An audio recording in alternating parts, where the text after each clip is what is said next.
Pagi ini mendung. Ini aku ada di sekitar sebelah sana, sekitar 10 km timur laut sana adalah Candi Borobudur. Ini Bukit Menureh. Lalu sini sekitar 3 km sebelah selatan sana, kita menghadap ke arah selatan ada Candi Mendut, Candi Buddha.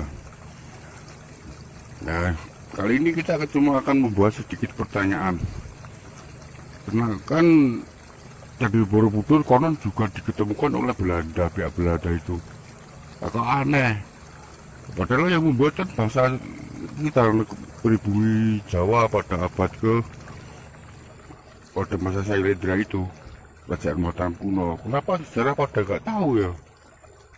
Nah, dulu kan Candi Borobudur kan terkena erupsi Merapi, lalu padahal jaraknya sekitar 20 km lebih, 27 km ke arah timur dari Gunung Merapi. Gunung Merapi arah sana tapi tertutup mendung ini.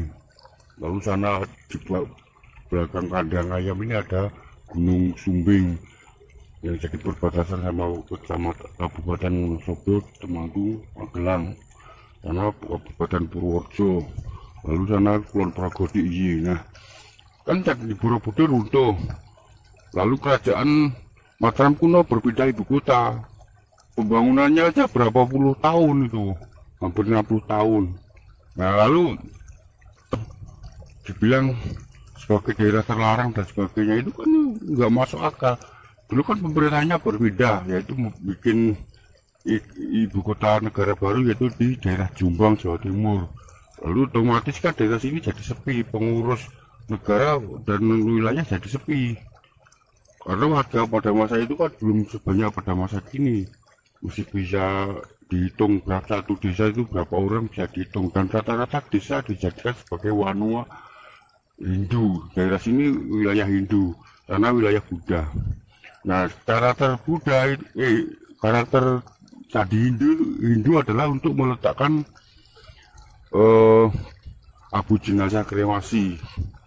Ini di depan itu kita lihat tuh, di depan itu ada ini batu besar, itu termasuk sebagai salah satu bukti pergeseran sungai karena erupsi Merapi tahun 1006 itu. Nah, kan Kerajaan Mataram kuno pindah pada awal abad 10, yaitu 1006 itu. Nah, untuk membangunnya kembali kan Borobudur jelas nggak mungkin, karena dulu aja masih ada pemerintahannya, pembangunnya lama sekali, terlebih pemerintahannya berpindah wilayah pusat ibu kota, istananya berpindah, kan jadi sulit untuk mengatasi pembuatan candi dan sebagainya. Lalu jadi terbengkalai. Yang saya herankan kenapa sampai sekarang pun masyarakat tidak mengenal sejarah secara nyata. Candi kan seperti saya bilang, candi itu kan untuk meletakkan abu jenazah. Tempat untuk meletakkan abu jenazah disebut sebagai kulumpang, yaitu bentuknya memang seperti lumpang. Tapi kan karena lama nggak dipergunakan kan, dan peradaban beralih kan, kemudian dijajah Belanda dan sebagainya, maka pada akhirnya menjadi tempat untuk menumbuh padi dan sebagainya. Padahal bekas untuk menaruh abu jenazah manusia. Tapi mereka kan nggak tahu. Leluhur kita pada peradaban itu pasca Mataram kuno nggak tahu.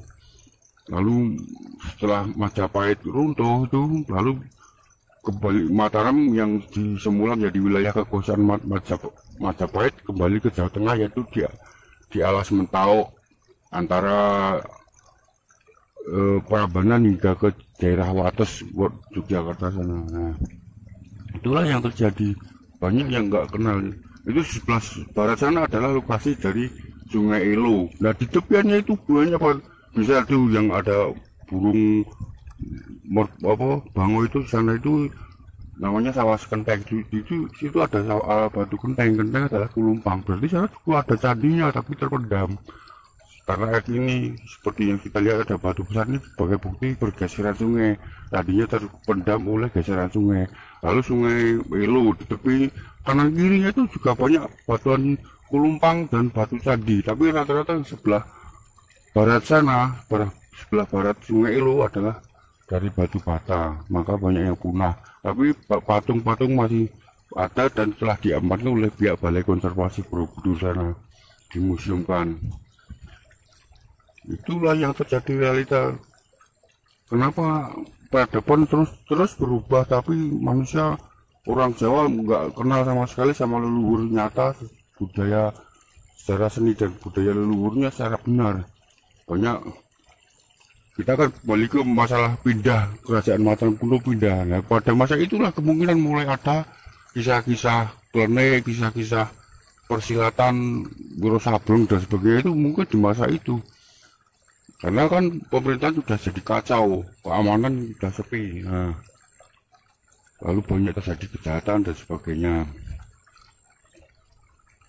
Lalu kan yang biksu sama pandita kan rata-rata ikut berpindah ke wilayah ibu kota baru, maka yang daerah sini kan hanya sedikit, maka banyak yang sesat, ada banyak aliran sesat dan sebagainya, yang rata-rata lalu pada akhirnya menggunakan kekuatan gaib dari makhluk lain selain manusia sebagai untuk kekuatan. Karena pada masa itu kan kekuatan, kedikdayaan, kesaktian mandraguna dan sebagainya sangat dipercaya dan menjadi hal yang lebih beda sama zaman sekarang. Zaman sekarang adalah sains atau ilmu yang lebih diutamakan ketimbang itu. Tapi wiranya masa kini juga masih banyak orang yang percaya sama hal-hal hil mustahil seperti itu yang enggak manusiawi. Misal dari agama apapun sebenarnya itu enggak manusiawi, karena enggak manusiawi karena menunjukkan karakter, bukan sikap siapa, karakter manusia. Misal bisa terbang dan sebagainya kan bukan manusia, itu superhero lokal itu loh. Nah, seperti halnya yang di depan itu, ini ada pohon randu, itu juga ada itu ada lokasi tadi siwa. Sana ada juga dua lingga bertulis. Warga juga nggak tahu, nggak kenal realitas sejarah. Lingga kan adalah lambangnya Dewa Siwa, tapi sekarang dijadikan sebagai nisan seorang kiai yang konon menyebarkan ajaran Islam di daerah sini. Itu kan berarti masa Mataram Islam, yaitu sekitar tahun 1600-an. Padahal sebelumnya kan sudah ada kerajaan Mataram kuno. Kerajaan Mataram kuno itu di daerah Magelang ini sini, ini kan Magelang. Itu abad ke-7. Itu masa pra Nabi Muhammad, kelahiran Nabi Muhammad. Berarti sebelum ada Nabi Muhammad ini sudah ada kerajaan Hindu besar itu, kerajaan Mataram kuno. Tapi sejarah rata-rata nggak kenal. Realitas sejarah nggak kenal. Yang kenal lebih dikenal adalah masa Mataram Islam. Mataram sebelumnya nggak dikenal. Bahkan saya yang susah payah melestarikan pun sama sekali, itulah pihak desa pun kenapa juga nggak mendukung dan melestarikan. Mendukung dalam hal ini adalah melestarikan beberapa situs cagar budaya yang masih banyak tersebar. Nah, sekarang coba kalau di Nalar ini kan wilayahnya kan cuma berapa kilometer dari Candi Mendut. Nah, desa sini banyak situs bebatuan karena dulu merupakan sebuah kompleks candi Hindu Siwa. Nah, maka otomatis banyak bebatuan candi dan sebagainya. Misal dijadikan sebagai desa wisata cagar budaya kan bisa, tapi nggak ada pemikiran ke arah situ, nggak ada. Lebih diutamakan pembangunan infrastruktur. Padahal pola pikir kebudayaan, sejarah, realita sejarah warga nggak kenal sama leluhurnya. Itulah realita yang ada. Makanya saya bikin channel ini dengan maksud untuk membuka mata bahwa masih banyak sejarah yang tergeser dan terpelintir nggak karuan, udah karuan, tapi nggak ada pembetulan sama sekali. Yang membetulkan justru dinilai sebagai gila dan sebagainya.